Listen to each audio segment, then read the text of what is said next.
हर शादी शुरू होती है प्यार से, लेकिन कभी कभी अपने ही परिवार के बीच की छोटी छोटी मिसअंडरस्टैंडिंग एक खुशहाल शादीशुदा जोड़े की जिंदगी पलट के रख देती है। थलाइवन थलाइवी की कहानी भी कुछ ऐसी ही है, जहां एक औरत सिर्फ एक खुशहाल जिंदगी चाहती थी, लेकिन अपने ही रिश्ते और अपनों की गलतफहमियां उसकी दुनिया को तोड़ने लगती है। और जो सफर शुरू होता है मोहब्बत और खुशियों से, वो बदल जाता है एक ऐसी लड़ाई में जहां हर दिन नए इम्तिहान होते हैं और हर रिश्ते का सच सामने आता है। तो चलिए बिना किसी देरी के शुरू करते हैं।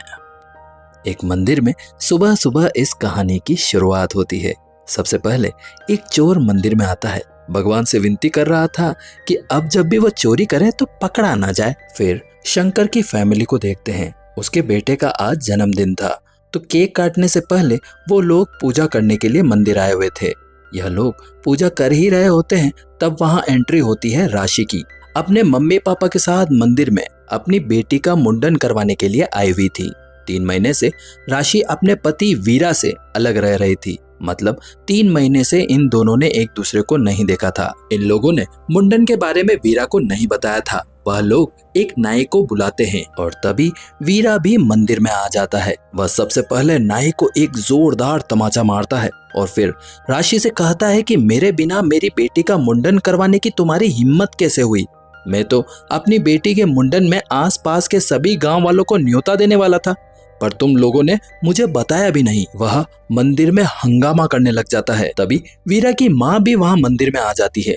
दोनों मिलकर राशि की फैमिली वालों को सुनाने लग जाते हैं। वीरा अपने ससुर जी पर भी चिल्लाते हुए कहता है कि मुझे बताए बिना तुम लोग इसका मुंडन करवा कैसे सकते हो? इसका पिता मैं ही हूँ ना। तब राशि उससे कहती है कि देखो, मुझे गुस्सा मत दिलाओ। वीरा उसे पलटकर कहता है कि तुम क्या कर लोगी मेरा? और यह सुनते ही राशि उसे एक जोरदार करारा तमाचा लगा देती है। गुस्से में वीरा भी मंदिर में बलि देने वाला हथियार उठा लेता है। वीरा की माँ वीरा से कहती है कि बेटा, इन्हें मारकर जेल जाने में कोई फायदा नहीं। और यह सुनकर वीरा का गुस्सा शांत हो जाता है और वह उसी हथियार से नारियल फोड़कर पानी पीने लग जाता है।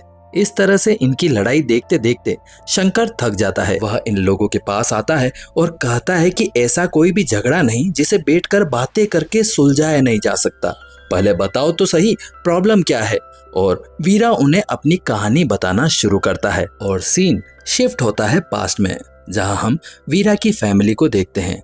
वह सब एक छोटा सा रेस्टोरेंट चलाते हैं। वीरा की फैमिली में उसके मम्मी पापा और एक बहन उर्वशी थी, जिसकी शादी हो गई थी। एक छोटा भाई भी है। यह पूरी फैमिली वीरा की शादी के लिए राशि को देखने आते हैं। राशि के पापा बताते हैं कि उनकी बेटी बहुत ही पढ़ी लिखी है और उन्हें अपनी बेटी के लिए एक पढ़ा लिखा लड़का ही चाहिए। तो वीरा की माँ भी अपनी शान बढ़ाने के लिए बोल देती है कि उनका बेटा डबल एमए किया है। और यह सुनकर तो राशि के परिवार वाले बहुत खुश हो जाते हैं। उसके बाद राशि के पापा कुछ और सवाल करते हैं, जैसे कि लड़का क्या करता है, अपना घर है या किराए का है? तो वीरा की माँ बोलती है कि वह घर उनका खुद का है, रेस्टोरेंट भी खुद का है और खाना भी वीरा स्वयं खुद बनाता है। तभी राशि का भाई भी वहाँ पर आ जाता है और वह वीरा को देखकर चिढ़ जाता है। उसे वीरा से कोई तो दिक्कत थी, वह इस रिश्ते से मना भी कर देता है, लेकिन राशि के पापा को यह रिश्ता बहुत अच्छा लगता है और वह इस रिश्ते के लिए हाँ कर देते हैं। घर जाने से पहले वीरा राशि को अपने होटल का बना हुआ सबसे फेमस पराठा देता है। पैकिंग पर उसने अपना नंबर भी लिखा था। राशि को पराठा बहुत ही अच्छा लगता है, जिसके बाद वो वीरा को कॉल करके उसकी खूब तारीफ करती है। अगले दिन वीरा और राशि अक्सर किसी न किसी बहाने से मिला ही करते थे, घूमने भी जाया करते थे। वीरा हर रोज राशि के लिए कुछ न कुछ स्पेशल अपने हाथों से बना हुआ लेकर के आता था और उसे खिलाता था।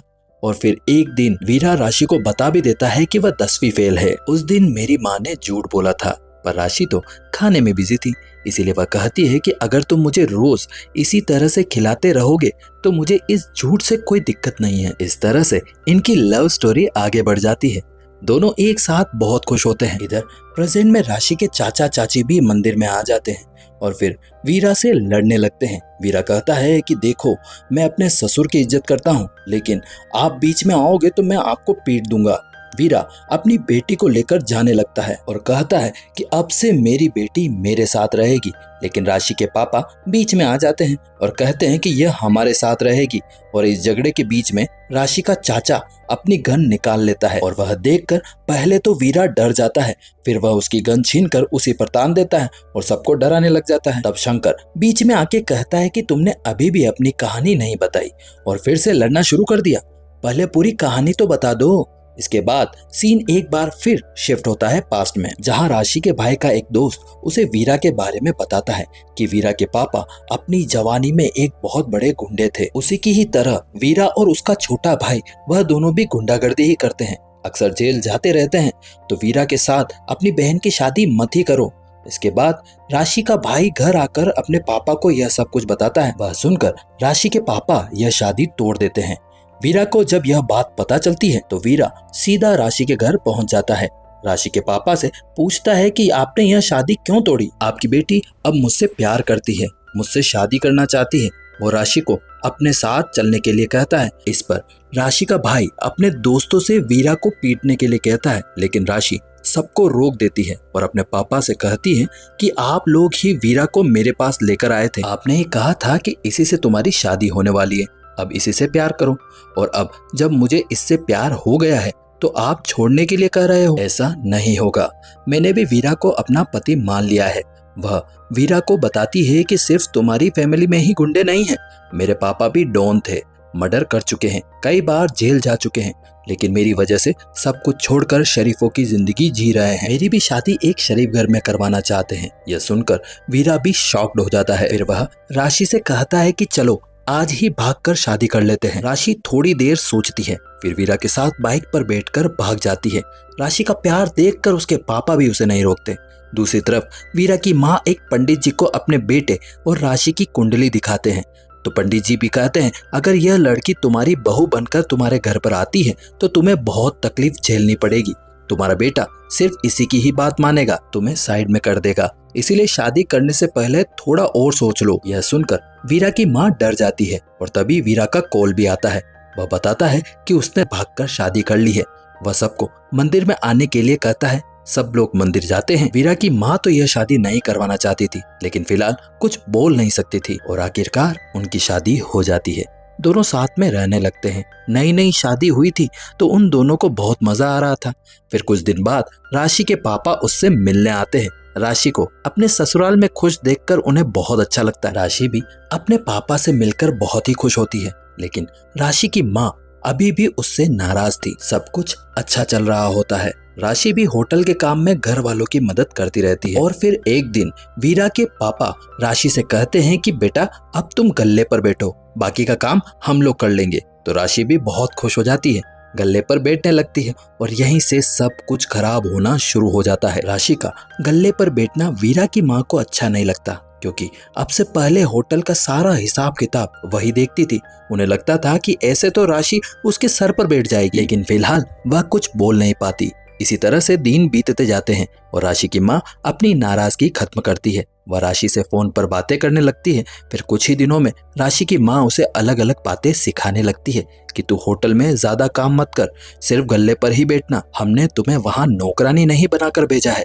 और फिर उनकी बातें सुनकर राशि भी धीरे धीरे वैसे ही बिहेव करने लगती है। फिर एक दिन वीरा की बहन उर्वशी घर आती है तो उर्वशी देखती है कि राशि गल्ले पर बैठी है। उसे बहुत बुरा लगता है, क्योंकि उर्वशी जब भी मायके आती है तो वही गल्ले पर बैठती है और आज भी मौका मिलते ही उर्वशी गल्ले पर बैठ जाती है और फिर राशि से वेटरों वाला काम करवाने लगती है। राशि भी ज्यादा नहीं सोचती और अपना काम करने लग जाती है। सोचती है कि कुछ ही दिनों की तो बात है, उर्वशी वापस चली जाएगी, जिसके बाद वो फिर से गल्ले पर बैठने लगेगी। लेकिन उर्वशी तो यहाँ कई दिनों के लिए रुक जाती है। उर्वशी और उसकी माँ दोनों मिलकर राशि को होटल में काम करने के लिए कहते हैं और राशि भी चुपचाप काम करती रहती है।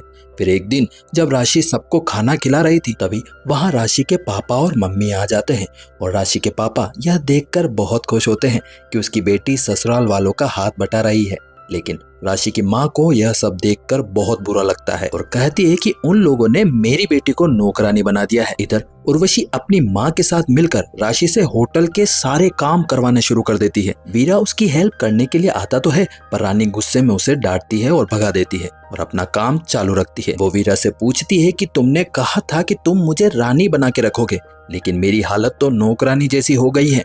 बेचारा वीरा कुछ बोल ही नहीं पाता। वो अपनी माँ और बीवी के बीच में पिस कर रह जाता है। इसी तरह से कुछ दिन और बीत जाते हैं। राशि अपनी माँ से मिलने के लिए मायके जाती है तो उसकी माँ उसे समझाती है कि जब होटल में ज्यादा भीड़ हो तो काम मत करना, बोल देना कि मेरा सर दर्द हो रहा है। राशि ससुराल में होती है तो फोन पर भी उसकी माँ उसके कान भरती रहती है। इधर वीरा राशि को कुछ समझाने की कोशिश करता है तो राशि चिल्लाने लगती है कि तुम तो बहुत अच्छे हो, तुम्हारे घर वाले तो बहुत अच्छे हैं, सिर्फ मैं ही बुरी हूँ। और इस तरह से हर दिन वीरा और राशि के बीच में झगड़ा शुरू ही रहता है। राशि चुप रहती है तो वीरा चिल्लाता है और वीरा चुप रहता है तो राशि चिल्लाती है, लेकिन दोनों को कभी समझ में ही नहीं आता कि आखिर गलती किसकी है। और इस तरह से एक बार फिर से कहानी प्रेजेंट में आ जाती है। वीरा का छोटा भाई भी मंदिर में आकर लड़ाई में शामिल हो जाता है। इधर बाल काटने वाला नाई भी अपनी पार्टी के लीडर को कॉल करता है और बताता है कि वीरा ने मंदिर में उसे जोरदार तमाचा मारा है। तो वो नाई वीरा से बदला लेने के लिए अपने आदमियों के साथ उसे मंदिर में बुलाता है। उस नाई का साला भी बदला लेने के लिए आदमियों के साथ मंदिर में आने लगता है। इधर राशि की चाची भी राशि के भाई को कॉल करके सब कुछ बता देती है और राशि का भाई भी अपने गुंडे दोस्तों के साथ मंदिर में आने लगता है और वह डिसाइड करता है कि आज वीरा के साथ वह अपना मामला खत्म कर देगा। इधर वीरा के पास बंदूक थी, वह अपनी बच्ची को लेकर यहाँ से जाने लगता है। तभी वहाँ पर एमएलए अपने आदमियों के साथ मंदिर में पूजा करने के लिए आया होता है और उसे देखकर वीरा वहीं रुक जाता है। एमएलए वापस जाने लगता है तो वीरा की माँ उनका रास्ता रोक लेती है और उनसे कहती है कि मेरे बेटे के ऊपर उनके ससुराल वाले बहुत जुल्म कर रहे हैं, आप हमारी मदद कर दीजिए और यह लड़ाई सुलझा दीजिए। तब एमएलए भी अपने दो खास आदमियों को मंदिर में रुककर इस मैटर को सॉल्व करने के लिए कहता है और खुद वहाँ से चला जाता है और यह लोग एमएलए के आदमियों को अपनी प्रॉब्लम बताना शुरू करते हैं और कहानी एक बार फिर से पास में चली जाती है और हम देखते हैं कि वीरा की माँ, बहन और राशि के बीच अक्सर झगड़ा होता ही रहता है और छोटी छोटी बातों पर राशि नाराज होकर मायके चली जाती है। वीरा भी हर बार उसके पीछे पीछे जाता है, कभी कभी रास्ते में से तो कभी कभी उसके घर पर। वह राशि को हर बार मना लेता था और उसे अपने साथ लेकर वापस घर आ जाता है। वीरा की माँ और उसकी बहन दोनों वीरा को ताने मारती रहती थी कि वीरा तो अब अपनी बीवी का गुलाम बन चुका है, जिससे वीरा और भी परेशान हो जाता है। उसका तो सुख चैन सब कुछ छिन गया होता है और वो माँ, बहन और बीवी के बीच वाली यूनिवर्सल प्रॉब्लम में फंस जाता है। लेकिन वह अपनी बीवी के नखरे झेलता है, उसे शॉपिंग करवाता है, नई नई साड़ियाँ दिलवाता है। फिर रानी प्रेग्नेंट हो जाती है तो वीरा भी बड़े धूमधाम से उसका बेबी शावर फंक्शन सेलिब्रेट करता है। फिर राशि एक बेटी को जन्म देती है तो वीरा बहुत खुश होता है। लड़ाई के बीच में यह उनका सबसे सुकून भरा मोमेंट होता है। कहानी एक बार फिर से प्रेजेंट में आती है जहां एमएलए के आदमी कहते हैं कि यह सब तो ठीक है, लेकिन जल्दी से इस झगड़े की वजह तो बताओ, तो ही तो मैटर सॉल्व होगा। बगल में एक और आदमी बैठा था, वह कहता है कि वजह जानने की कोशिश करोगे तो सुबह से शाम हो जाएगी, क्योंकि इनके झगड़े के बीच की तो कोई वजह ही नहीं है। वो लोग राशि से पूछते हैं तो राशि कहती है कि मुझे तो डाइवोर्स चाहिए, आप लोग हम दोनों को अलग कर दीजिए। और यह सुनकर वीरा भी शॉक्ड हो जाता है। वो कहता है कि मेरी तो किस्मत ही खराब है, आज तक मैंने राशि के लिए जो कुछ भी किया है मुझे सिर्फ बदनामी ही मिली है। राशि की माँ उनसे कहती है कि यह लोग तो अपनी तारीफ ही कर रहे हैं, लेकिन शादी भी इन लोगों ने झूठ बोल करके ही की थी। कहा था कि घर अपना है, खुद का है, लेकिन जब पता चला कि घर भी किराए का है और तो और लड़का भी 10वीं फेल है, गाड़ी खरीदने के लिए हमसे 3 लाख मांगे थे जिसका कोई भी हिसाब नहीं है। राशि के गहने भी गिरवी रख दिए हैं इन लोगों ने। राशि की चाची कहती है कि यह लोग पहले हमारे दिए हुए गहने हमें वापस लौटा दे, तभी तो कुछ फैसला हो पाएगा। वीरा का छोटा भाई तुरंत अपने पापा को कॉल करके यह सारी सिचुएशन बताता है और उनसे कहता है कि रानी के गहने और पैसे वापस कर दे। तो वीरा के पापा अपने दामाद यानी उर्वशी के पति को कॉल करते हैं और कहते हैं कि तुम सारे पेपर्स को तैयार करवाओ, फिर पैसे और गहने लेकर मंदिर चले जाओ। उर्वशी का पति भी अपने काम में लग जाता है। इधर वीरा राशि को समझाने की कोशिश करता है तो राशि उससे पूछती है कि अगर इतना ही प्यार करते थे तो 3 महीने से मुझसे मिलने क्यों नहीं आए, मुझे मनाने क्यों नहीं आए। वीरा उसे समझाता है कि यह सब कुछ हमारी दोनों माँ ने किया है, मेरी माँ ने मेरे कान भरे और तुम्हारी माँ ने तुम्हारे कान भरे। वह राशि को बताता है कि वह कई बार उसके घर के आसपास आया, लेकिन अपनी माँ की बातें सुनकर उसकी कभी हिम्मत नहीं हुई कि वह अंदर जाकर राशि से मिले। उसे मनाकर वह घर वापस ले आए। फिर वह राशि से घर पर चलने के लिए कहता है तो राशि की माँ भी बीच में बोलने लग जाती है कि मेरी बेटी कहीं नहीं जाएगी, वह हमारे साथ ही रहेगी। शंकर यह सब कुछ देख रहा होता है। वह उन्हें फिर से समझाने के लिए बीच में आता है। वह राशि से कहता है कि एक बार गुस्से में मेरी बहन भी अपना घर छोड़कर चली आई थी। कोई बड़ा झगड़ा नहीं था, बस छोटी सी बहस हो गई थी। उसके बाद से हम लोग पुलिस और कोर्ट के चक्कर काट ही रहे हैं। इसका कोई भी फायदा नहीं है। दोनों के परिवार वाले बस एक दूसरे पर गलत इल्जाम लगाते रहते हैं, लेकिन कोई भी दोनों को मिलाने की कोशिश नहीं कर रहा था और इसी के चक्कर में उसकी बहन की जिंदगी बर्बाद हो रही थी। इसीलिए शंकर बार बार उन्हें समझाने की कोशिश कर रहा था और इन बातों के बीच में राशि का भाई अपने गुंडे दोस्तों के साथ वहां पहुंच जाता है और उसे देखते ही वीरा भी गुस्से में उसके ऊपर हमला कर देता है। दोनों फाइट करने लगते हैं और इसी के साथ एक बार फिर से कहानी पास में चली जाती है। तो इस बार हम देखते हैं कि वीरा की माँ ने शादी के लिए एक दूसरी लड़की को पसंद कर लिया होता है।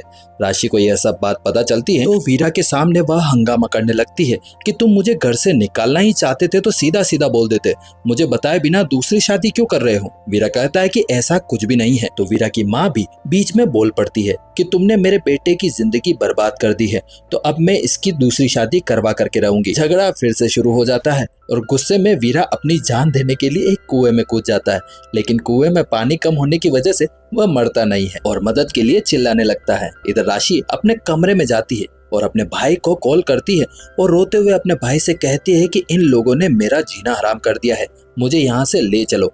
तो राशि का भाई अपने गुंडे दोस्तों के साथ वहां आ जाता है। वीरा के पापा, उसके भाई सबके साथ मारपीट करता है। वीरा की माँ उसकी बहन को भी धक्का मार देता है, उन्हें भी चोट लग जाती है और फिर वह राशि को लेकर वहां से चला जाता है। घर आता है तो राशि भी अपने भाई को बहुत डांटती है और उससे कहती है कि जो भी उसने किया है इसकी वजह से वीरा उसे लेने नहीं आएगा, उसे परिवार वालों पर हाथ नहीं उठाना चाहिए था। राशि के पापा को भी बहुत गुस्सा आता है, लेकिन राशि की माँ कहती है कि उसने जो भी किया सही किया। इधर वीरा कुएं से बाहर आकर अपने घर की ओर आता है और घर वालों की यह हालत देखकर उसे बहुत गुस्सा आता है और राशि के भाई को मारने के लिए आता है तो उसके दोस्त वीरा के हत्थे चढ़ जाते हैं और वीरा उन लोगों की जमकर धुनाई करता है। और जब वह राशि के घर जा ही रहा होता है तब उसे पुलिस स्टेशन से कॉल आता है कि वह अपने बीवी राशि के ऊपर बहुत जुल्म करता है। पुलिस वालों को राशि की तरफ से एक कंप्लेंट मिली है, लेकिन असल में कंप्लेंट तो उसके भाई ने की थी। पुलिस वाले वीरा को पूरे परिवार के साथ पुलिस स्टेशन बुलाते हैं और फिर उनके पूरे परिवार को वार्निंग देकर छोड़ देते हैं कि आइंदा से ऐसा मत करना। और यह सब कुछ वीरा को बहुत बुरा लगता है, उसका दिल टूट जाता है, वह सबसे बात करना बंद कर देता है। लेकिन राशि वापस घर आ जाती है। उसके लिए वीरा हर एक दिन मंदिर जाकर पूजा करता है और उसी तरह 3 महीने बीत जाते हैं। इसी के साथ कहानी एक बार फिर प्रेजेंट में आ जाती है, जहाँ एमएलए के आदमी उनकी लड़ाई बंद करवा देते हैं। तभी उर्वशी का पति गहने और पैसे लेकर मंदिर आ जाता है। वह अपने साथ डाइवोर्स पेपर भी लेकर आया होता है। वो राशि की फैमिली को गहने और पैसे वापस देकर और फिर उन्हें डाइवोर्स पेपर देकर साइन करने के लिए कहता है। इसी के साथ हमें एक बात और पता चलती है कि उर्वशी का पति भी अक्सर राशि को कॉल करके उल्टी सीधी बातें सिखाता रहता था कि जैसे उर्वशी नाराज होकर वहां से चली जाती है तो तुम भी उन्हें मजा चखाने के लिए अपने मायके भाग जाया करो। दूसरी लड़की से वीरा की शादी करवाने वाली बात भी राशि को इसी ने बताई थी। वह कई बार तो वीरा को भी राशि के खिलाफ भड़का चुका है। खैर वीरा गुस्से में डाइवोर्स पेपर साइन कर देता है और वहां से जाने लगता है। तब वीरा की माँ राशि की बच्ची को लेकर भागने लगती है। यह लोग ऑटो में बैठ जाते हैं। वीरा एक बार फिर से राशि को आवाज देता है साथ चलने के लिए। राशि थोड़ी देर सोचती है, फिर वो डाइवोर्स पेपर फेंक कर ऑटो में भाग जाती है। वीरा उसे लेकर भागने लगता है तो राशि की माँ चिल्लाती है, उसके भाई से राशि और उसकी बच्ची को वापस लेने के लिए कहती है। राशि का भाई अपने गुंडे दोस्तों के साथ उसका पीछा करने लगता है। रास्ते में वीरा की माँ राशि से कहती है कि जो लड़की मैंने पसंद की है वो वीरा के लिए नहीं, उसके छोटे भाई के लिए है। उधर नाई ने भी बदला लेने के लिए अपने कुछ साथियों को बुला लिया। वह लोग भी वहां पर पहुंच गए। रास्ते में वीरा एक जगह पर रुकता है और उनके साथ फाइट करने लगता है। एक आदमी वीरा को मारने ही वाला होता है तो पीछे से राशि के पापा आ जाते हैं, उस आदमी को मारते हैं और कहते हैं कि अगर किसी ने भी मेरे दामाद पर हाथ उठाया तो मैं उसकी जान ले लूंगा। और इसी के साथ हमें एक बात और पता चलती है कि 3 महीने तक वीरा राशि को मनाने के लिए नहीं गया था और ना ही राशि ने वीरा को कॉल किया था। तो वीरा के गांव वाले मंदिर में ही उसकी बच्ची का मुंडन करवाना यह राशि के पापा का ही प्लान था, ताकि वह अपनी बेटी और दामाद को एक बार फिर मिलवा सके और इन दोनों के बीच सुलह करवा सके। उनका प्लान भी कामयाब हो जाता है। वह अपनी बेटी और दामाद को फिर से एक साथ देखकर बहुत खुश होते हैं।